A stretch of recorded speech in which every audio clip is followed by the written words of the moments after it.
ಆಯ್ತು ಸಂಕೀರ್ತ್ ಅವ್ರೆ, ಈ ಟ್ಯಾಗಿಂಗ್ ಅನ್ನೋ ಪದ ಅಂದ್ರೆ ಹಿಂಗ್ ಹೋರಾಟ ಮಾಡಿದ ತಕ್ಷಣ ಇವರು ಆಂಟಿ ನ್ಯಾಷನಲ್, ಹಿಂಗ್ ಹೋರಾಟ ಮಾಡಿದ ತಕ್ಷಣ ಇವ್ರು ನಿಜವಾದ ಜನ್ಜಿ ಇಲ್ಲ, ಈ ಟ್ಯಾಗಿಂಗ್ ಇಲ್ಲಿಗೆ ನಿಂತಿಲ್ವಲ್ಲ ಅಂತ ಹೇಳಿ ಇತ್ತೀಚೆಗೆ ರೈಟ್ ವಿಂಗ್ ಪೇಜ್ಗಳಲ್ಲಿ ಯಾರು ಮೋದಿ ವಿರುದ್ಧವಾಗಿ, ಬಿಜೆಪಿ ವಿರುದ್ಧವಾಗಿ, ಕೇಂದ್ರ ಸರ್ಕಾರದ ವಿರುದ್ಧವಾಗಿ ಘೋಷಣೆಗಳನ್ನ ಕೂಗ್ತಾರೆ ಅಥವಾ ಕೇಂದ್ರ ಸರ್ಕಾರದ ವಿರುದ್ಧವಾಗಿ ಪ್ರತಿಭಟನೆಯನ್ನ ಮಾಡ್ತಾರೆ, ಅವರನ್ನ ದಿಮಾಗಿ ನಕ್ಸಲ್ ಪ್ರಧಾನಿಗಳೇ ಬಳಸಿದ್ರು ಅನ್ನೋ ಪದಕ್ಕೆ ಹಂಗ್ ಕರೀಲಿಕ್ಕೆ ಶುರು ಮಾಡ್ಬಿಟ್ಟಿದ್ದಾರೆ, ಟ್ರೋಲ್ ಮಾಡಕ್ ಶುರು ಮಾಡ್ಬಿಟ್ಟಿದ್ದಾರೆ, ಆಂಟಿ ನ್ಯಾಷನಲ್ ಅಂತ ಕರೀಲಿಕ್ಕೆ ಶುರು ಮಾಡ್ಬಿಟ್ಟಿದ್ದಾರೆ.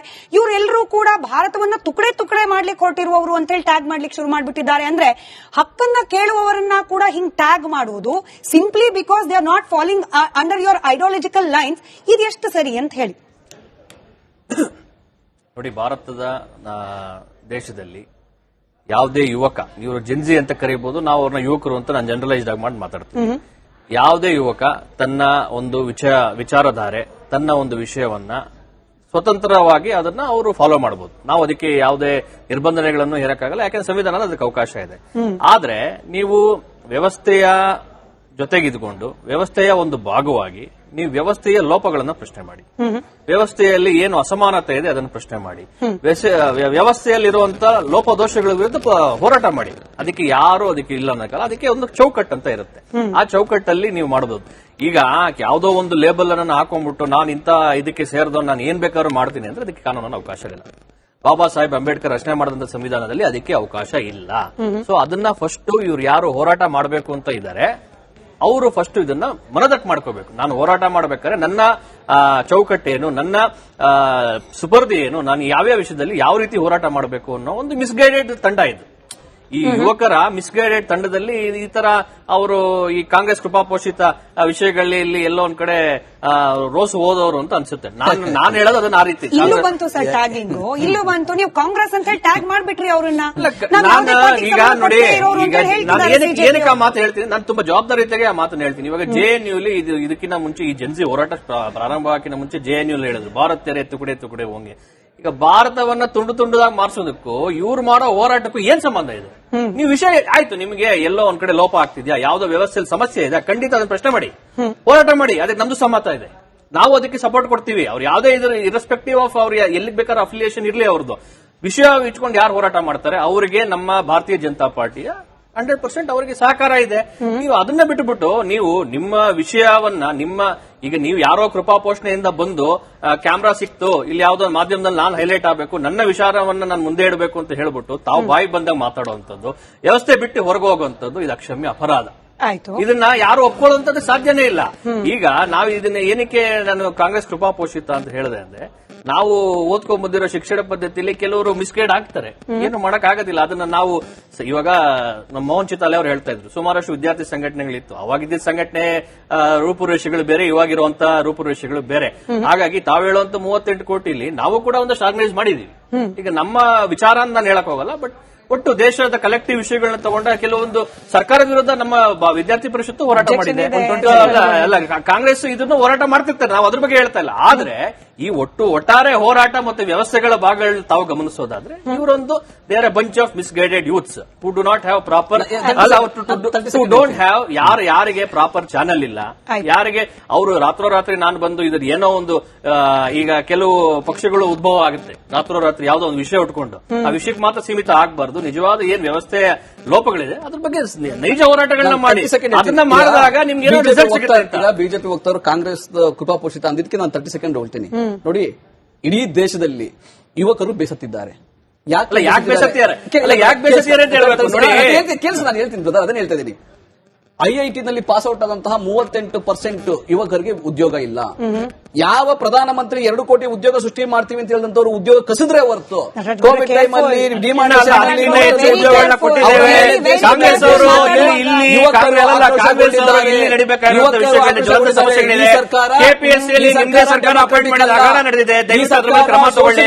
ನಾಗೇಂದ್ರ 187 ಕೋಟಿ ದಲಿತರ ಹಣ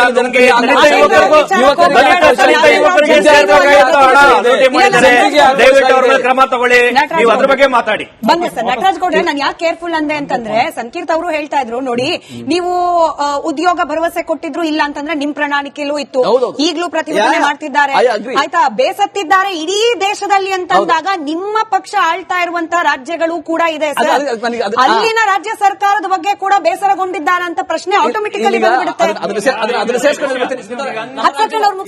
ನಮ್ಮ ರಾಜ್ಯದ ಸೇರ್ಸ್ಕೊಂಡು ಬರ್ತೀನಿ. ಕಾಂಗ್ರೆಸ್ ಕೂಡ ಪ್ರಣಾಳಿಕೆಯಲ್ಲಿ ನಾವೇನ್ ಭರವಸೆ ಕೊಟ್ಟಿದ್ವಿ, ನಾವು 10 ಲಕ್ಷ ಉದ್ಯೋಗವನ್ನು ಸೃಷ್ಟಿ ಮಾಡ್ತೀವಿ 5 ವರ್ಷದಲ್ಲಿ ಅಂತ ನಾವೇನ್ ಭರವಸೆಯನ್ನು ಕೊಟ್ಟಿದ್ವಿ. ಸರ್ಕಾರಿ ಉದ್ಯೋಗಗಳು ಬಿಟ್ಬಿಡಿ, ಪ್ರೈವೇಟ್ ಖಾಸಗಿಯಾಗಿ ನಾವು ಇಲ್ಲಿವರೆಗೂ ಕೇವಲ 2.5 ಲಕ್ಷ ಉದ್ಯೋಗ ಮಾತ್ರ ಸೃಷ್ಟಿ ಮಾಡಕ್ಕೆ ಸಾಧ್ಯ ಆಗಿದೆ.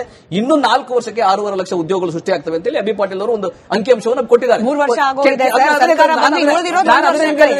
ಆದ್ರೂ ಇಡೀ ದೇಶದಲ್ಲಿ ನಾವು ಇನ್ವೆಸ್ಟ್ಮೆಂಟ್ ಅಲ್ಲಿ ನಂಬರ್ 1 ಇದ್ದೀವಿ, ವುಮೆನ್ ಎಂಟರ್ಪ್ರಿನರ್ಶಿಪ್ ಅಲ್ಲಿ ನಂಬರ್ 1 ಇದ್ದೀವಿ, ಜಾಬ್ ಕ್ರಿಯೇಷನ್ ನಂಬರ್ 1 ಇದ್ದೀವಿ. ಆದಾಗ್ಯೂ ಕೂಡ ದೇಶದಲ್ಲಿ ಇರ್ತಕ್ಕಂತಹ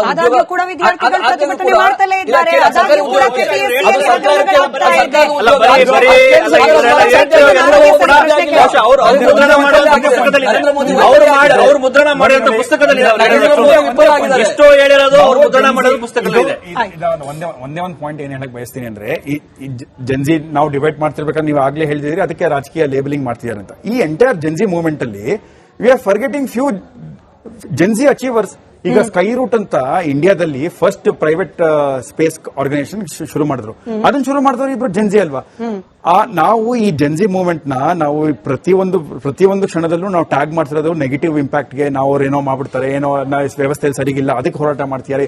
ಇದೇ ಜನ್ಜಿಗಳು ಎಷ್ಟೊಂದು ನಮ್ಮ ದೇಶದಲ್ಲಿ ಸುಮಾರು 2019 ಇಂದ ಈ ಒಂದು 5 ವರ್ಷದಲ್ಲಿ ಆಗಿರುವಂತ ಟೆಕ್ನಾಲಜಿಕಲ್ ಇನೋವೇಷನ್ ಮತ್ತೆ ಸ್ಪೇಸ್ ಇನೋವೇಷನ್ ಅಲ್ಲಿ ಎಲ್ಲ ಕೆಲಸ ಮಾಡಿದ್ರು ಜನ್ಜಿಗಳೇ. ಅವ್ರ ಜನ್ಜಿಗಳಲ್ವಾ? ಅಂದ್ರೆ ಇನ್ ಟರ್ಮ್ಸ್ ಆಫ್ ಬರೀ ಜನ್ಜಿಗಳು ನಾವು ಹೆಂಗ್ ನೋಡ್ತಿದೀವಿ ಅಂದ್ರೆ ಜನ್ಜಿಗಳನ್ನ ರಾಕ್ಷಸರ ತರ ನೋಡ್ತಿದೀವಿ. ಅಂದ್ರೆ ಅವ್ರು ಇರೋದೇ ಹೊಡೆದಾಡಕ್ಕೆ ಇದ್ ಮಾಡೋದಕ್ಕೆ. ಈ ಸ್ಕೈ ರೂಟ್ ಕಂಡಿಡಿದವ್ರು ಇಬ್ರು ಏಜ್ 34-32, ಅಂದ್ರೆ ಒಬ್ರು 35 ಒಬ್ರು 34. ಅವ್ರ ಜನ್ಜಿಗೆ ಬರ್ತಾರೆ. ಅದೇ ರೀತಿ ಈ ಎಂಟೈರ್ ಜನ್ಜಿ ಗಲಾಟೆ ನಡೀತಿರ್ಬೇಕಾದ್ರೆ ಈ ಕಾಮನ್ವೆಲ್ತ್ ಗೇಮ್ಸ್ ಅಲ್ಲಿ ಅಷ್ಟು ಮೆಡಲ್ ತಗೊಂಡ್ಬಂದವ್ರು ಜನ್ಜಿಗಳು. ಆ ಜನ್ಜಿನ ಯಾರು ಅಭಿನಂದನೆ ಮಾಡ್ತಾರೆ? ಆ ಜನ್ಜಿಗಳು ಅವ್ರ ಬಗ್ಗೆ ಯಾರು ಮಾತಾಡ್ತಾರೆ? ನಾವು ಬರೀ ನೆಗೆಟಿವ್ ಜನ್ಜಿ, ನೆಗೆಟಿವ್ ಆಸ್ಪೆಕ್ಟ್ ನಾವು ನೋಡ್ತಿರ್ಬೇಕಾದ್ರೆ ನಮ್ಮ ಅವಗಾಹನೆಗೆ ಸೋಷಿಯಲ್ ಮೀಡಿಯಾದಲ್ಲಿ ಯಾವ್ದು ಜಾಸ್ತಿ ಕಾಣ್ತಾ ಇದೆ ಅದೇನೇ ಆಕ್ಚುಯಲ್ ಜನ್ಜಿ ಅನ್ನೋ ರೀತಿಯಲ್ಲಿ we are not propagating real Gen Z ಅಂತ ಅನ್ಸುತ್ತೆ. ಶಶಿಧರ್ ಸರ್, ಒಂದೇ ಒಂದು ದೂರವಾಣಿ ಕರೆ ಇದೆ. ಇಫ್ ಯು ಡೋಂಟ್ ಮೈಂಡ್ ಅದನ್ನ ಸ್ವೀಕಾರ ಮಾಡ್ಬಿಟ್ಟು ನಿಮ್ಮ ಹತ್ರಕ್ಕೆ ಬರ್ತೀನಿ. ಐ ನೋ 30 ಮಿನಿಟ್ಸ್ ನಿಮಗೆ ಮಾತನಾಡ್ತಿಲ್ಲ, ಹೆಚ್ಚಿಗೆ ಸಮಯ ಕೊಡ್ತೀನಿ. ಕುಮಾರ್ ಅಂತ ಹೇಳಿ ದೂರವಾಣಿ ಸಂಪರ್ಕದಲ್ಲಿದ್ದಾರೆ ನಮ್ಮ ವೀಕ್ಷಕರು. ನಮಸ್ಕಾರ ಕುಮಾರ್ ಅವರೇ. ನಮಸ್ತೆ ಮೇಡಮ್, ನಮಸ್ತೆ. ಹೇಳಿ ಸರ್. ಈ ಪೆನಲಲ್ಲಿ ಎಲ್ಲಾ ಪಕ್ಷದವರು ಇದ್ದಾರೆ, ಕೆಲವರು ವಿಶ್ಲೇಷಕರು. ನಿಜವಾಗೂ ನೀವು ಪಾಪ ನೀವು ಸಹ ಈ ಒಂದು 4-5 ವರ್ಷದಿಂದ ರಿಪಬ್ಲಿಕ್ ಅಲ್ಲಿ ಇರ್ಬೋದು.